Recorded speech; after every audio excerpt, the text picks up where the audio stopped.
कौन कौन सी सीटें हैं इसकी भी घोषणा हो चुकी जी।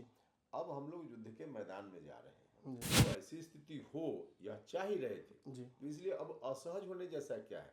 बिल्कुल सहजता के साथ, पूरी मजबूती के साथ, कर्मठता के साथ हम लोग बिहार में कैंपेन करेंगे। और बाकी जो आपको स्वरूप दिखता होगा जात के आधार पे, सोशल इक्वेशन के आधार पे, सब इस बार फेल करेगा। नरेंद्र मोदी जी के नाम पर घर घर में लोग, किसी जात के हों, किसी धर्म के लोग हों, सब लोगों को है कि एक बार फिर नरेंद्र मोदी जी को भारत का प्रधानमंत्री बनना जरूरी है। समीकरण के आधार पे आप कह रहे हैं कि उनके पास भी वोट है, इनके पास भी वोट है। देख लीजिएगा, भारी बहुमत से सभी जगह एनडीए का उम्मीदवार जीतेगा। अभी लोग मन बना चुके हैं। जब जनता ही, वोटर ही मन बना चुकी है, तब उसके बाद कोई व्यक्ति इधर से उधर जाता है, उसका क्या है। पनोरमा ग्रुप, जो सोचता है वो करता है। नमस्कार दर्शकों, भारत लाइव देख रहे हैं आप। एनडीए में सीट शेयरिंग का फाइनल फार्मूला हमारे पास आ चुका है। कौन नाराज है, किसको कितनी सीटें मिली हैं, सब पता चल चुका है। लेकिन यहाँ से एक बड़ी लंबी लड़ाई शुरू होती है। 40 सीटों पर जीतने का जो दावा अब तक उपेंद्र कुशवाहा, चिराग पासवान और भाजपा के नेता कर रहे थे, अब उसका लिटमस पेपर टेस्ट शुरू होता है। देखिए, सीट शेयरिंग तो हो गई है। कई लोगों के नाराजगी की भी खबरें आई थी। ये भी मीडिया परसेप्शन बने थे कि उपेंद्र कुशवाहा भी बहुत खुश नहीं है सीटों के फॉर्मूले को लेकर। सर, पहले तो सर इसी पर से पर्दा हटाइए कि क्या आप संतुष्ट हैं, खुश हैं एनडीए की सीट शेयरिंग से? नहीं, देखिए, बीच में भी जो खबर चल रही थी मेरे बारे में कि उपेंद्र कुशवाहा नाराज हैं, बिल्कुल बेबुनियाद खबर थी। कहीं भी किसी भी गठबंधन में जब बातचीत का दौर होता है तो स्वाभाविक रूप से हर पार्टी अपने हिस्से के लिए ज़्यादा शेयर चाहती है। लेकिन अंतिम रूप से जो डिसीजन हो जाता है, उसके बाद माना जाता है कि जो भी डिसीजन हुआ है वो सामूहिक डिसीजन है, सभी पार्टियों का डिसीजन। तो उस रूप में अब आज की तारीख में एनडीए का क्या, किसके जिम्मे कितनी सीटें हैं, सब पब्लिक डोमेन में है। इसकी घोषणा हो चुकी है। कौन कौन सी सीटें हैं इसकी भी घोषणा हो चुकी है। अब हम लोग युद्ध के मैदान में जा रहे हैं। तो पहले वाली खबर भी बहुत ठीक नहीं थी कि हम नाराज हैं, और आज की तारीख में तो पूरी मजबूती से एनडीए के लिए 40 में 40 जीतना है। यह संकल्प हम लोगों का पुराना है, यही लक्ष्य है, और इस लक्ष्य की ओर बढ़ रहे हैं। इसलिए पुरानी बातों पर चर्चा करने का कोई बहुत मतलब नहीं। एक दर्शक भी लगातार ये सवाल पूछ रहे हैं, 8 लोकसभा सीटों पर आपने एकदम सिक्का जमा दिया था, लगातार रैली कर रहे थे, बहुत मजबूती के साथ एनडीए को वहाँ मजबूत। और मैंने सुना था, मैं मंचों पर था भी नीचे में, मैं लगातार सुन रहा था कि आप यही कह रहे थे कि कोई एक नहीं है, सब मिलकर लड़ना है, और ध्येय है फिर से प्रधानमंत्री बनाना नरेंद्र मोदी जी को। लेकिन बाकी लोकसभा सीटों पर कोई खास रिजल्ट आपके पक्ष में नहीं है ऐसा सीट शेयरिंग में। नहीं, उससे क्या होता है। बड़े मजबूत पहलवान बता रहे थे आपने, अलग बात है। सुपौल, सीतामढ़ी। हाँ, ठीक आप बता रहे हैं।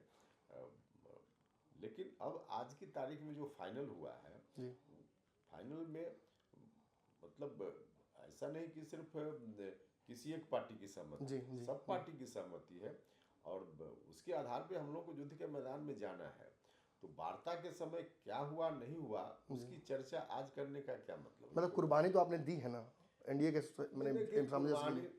जहाँ समझौते की बात होती है, इस शब्द का प्रयोग प्रेस कॉन्फ्रेंस में हुआ था। कुर्बानी, समझौते की बात होती है तो कंप्रोमाइज तो करना पड़ता है। सब लोगों को करना पड़ता है। कोई एकदम गांठ बांध कर बैठे कि हम यही करेंगे तो फिर दोस्ती कैसे चलेगी।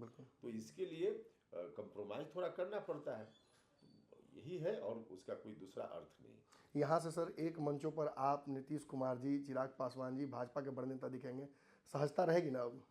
100%, उसमें क्या दिक्कत है, हम सब लोग साथ हैं। जदयू से कोऑर्डिनेशन में कोई इशू नहीं ना आएगा? नहीं, किसी से कोऑर्डिनेशन में कोई इशू नहीं आएगा। देखिए, आपको और आपके दर्शकों को भी याद होगा कि नीतीश जी जब नहीं थे एनडीए में, तो उसके पहले हम लगातार नीतीश जी से आग्रह कर रहे थे, आप लोगों के माध्यम से, कि नीतीश जी आप गलत जगह पर हैं, आ जाइए। आ गए नीतीश जी, तो हम तो ऐसी स्थिति हो यह चाह ही रहे थे। तो इसलिए अब असहज होने जैसा क्या है। बिल्कुल सहजता के साथ, पूरी मजबूती के साथ, कर्मठता के साथ हम लोग बिहार में कैंपेन करेंगे और जीतेंगे। आप लोग का तो सर हो गया, लेकिन कुछ साथी पीछे छूट गए। लगातार मुकेश सहनी को आपका आशीर्वाद मिलता था, कई बार आपने उनको रखा अपनी मीटिंग्स में भी, कई बार जो चाहे उस गठबंधन में इधर रहें, पशुपति पारस जी भी अब इसमें नहीं हैं, कोई गलती खास उन्होंने की नहीं, लेकिन कोई एक भी सीट नहीं मिली। देखिए अब जो है, जहां हम लोग हैं अब युद्ध के मैदान में है, इसलिए जहां है वहां से आगे बढ़ना है। बाकी पीछे की बातों पर चर्चा का हम फिर कहेंगे, कोई मतलब नहीं। एक तरफ महागठबंधन है, एक बड़ा वोट बैंक उनके पास भी है, तो कितनी देख रहे हैं विनेबिलिटी 40 सीटों की? नहीं देखिए, एकदम करंट है लोगों के बीच में। बाकी जो आपको स्वरूप दिखता होगा जात के आधार पे, सोशल इक्वेशन के आधार पे, सब इस बार फेल करेगा। नरेंद्र मोदी जी के नाम पर घर घर में लोग, किसी जात के हो, किसी धर्म के लोग हो, सब लोगों को है कि एक बार फिर नरेंद्र मोदी जी को भारत का प्रधानमंत्री बनना जरूरी है। और इस भाव के साथ सभी लोग वोट करने के लिए बिल्कुल मन बना चुके हैं। इसलिए जो समीकरण के आधार पे आप कह रहे हैं कि उनके पास भी वोट है, इनके पास भी वोट है, देख लीजिएगा भारी बहुमत से सभी जगह एनडीए का उम्मीदवार जीतेगा। जो लोग 40 सीटें हैं, जो लोग इधर से बच गए हैं, वो सब महागठबंधन की तरफ रुख कर रहे हैं। उसको कैसे देखते हैं? उससे नहीं, व्यक्ति कौन कहाँ जा रहा है उसका कोई अर्थ नहीं है अभी। अभी लोग मन बना चुके हैं। जब जनता ही, वोटर ही मन बना चुकी है, तब उसके बाद कोई व्यक्ति इधर से उधर जाता है, उसका क्या है, कोई फर्क नहीं पड़ता। एक आखिरी सवाल है सर, जो सीट शेयरिंग हुआ उसके बाद एक 24 घंटे की चुप्पी आपकी थी, बड़ा उसको लेकर रेट्रोस्पेक्शन हुआ है मीडिया के अलग अलग घरों में। उसके बाद फिर मुलाकात आपकी हुई भाजपा के शीर्ष नेताओं से, कुछ समीकरण फिर बदला क्या उसमें? नहीं देखिए, कोई पहले ही ऐसा नहीं था कि बदलने की बात हो जी। और चुप्पी का क्या मतलब? हमेशा 24 घंटा या हर दिन मीडिया से हम इंटरेक्ट करें, इसकी आवश्यकता थोड़े होती है। तो ऐसा नहीं था। जो अर्थ या जिस तरह से प्रचारित किया जा रहा है, बिल्कुल हमने कहा कि वार्ता के क्रम में थोड़ा आगे पीछे की बात होती है, जो सबके साथ है, कंप्रोमाइज करना होता है। लेकिन अंतिम रूप से जो फाइनल हुआ अब सबके सामने है, और पूरी मजबूती के साथ हम सब लोग लगे हुए भी हैं और मजबूती के साथ आगे बढ़ेंगे। सारी रिपोर्ट्स में जदयू की सीटों पर तगड़ी इनकम्बेंसी दिख रही है। आपको नहीं लगता थोड़ा सा जदयू की सीटें कम होती तो अच्छी रहती? नहीं, बिल्कुल नहीं। जो तय हो गया बिल्कुल ठीक है। अब किसकी सीट कम होती, ज्यादा होती, इसका कोई एंटी इनकम्बेंसी तो है ना? नहीं देखिए, एंटी इनकम्बेंसी कोई बिहार में चुनाव, बिहार की सरकार के को चुनने का तो चुनाव है नहीं। प्रधानमंत्री कौन बने फिर से, इस बात का इलेक्शन होना है।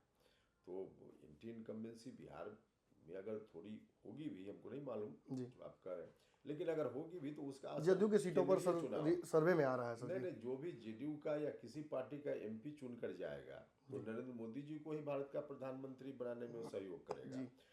अगर किसी कारण से जेडीयू का ही अगर उनकी संख्या कम हो जाती है तो नरेंद्र मोदी जी के ऊपर असर पड़ेगा प्रधानमंत्री बनने के रास्ते में।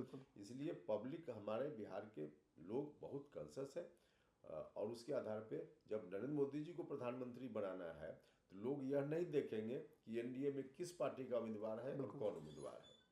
बिल्कुल।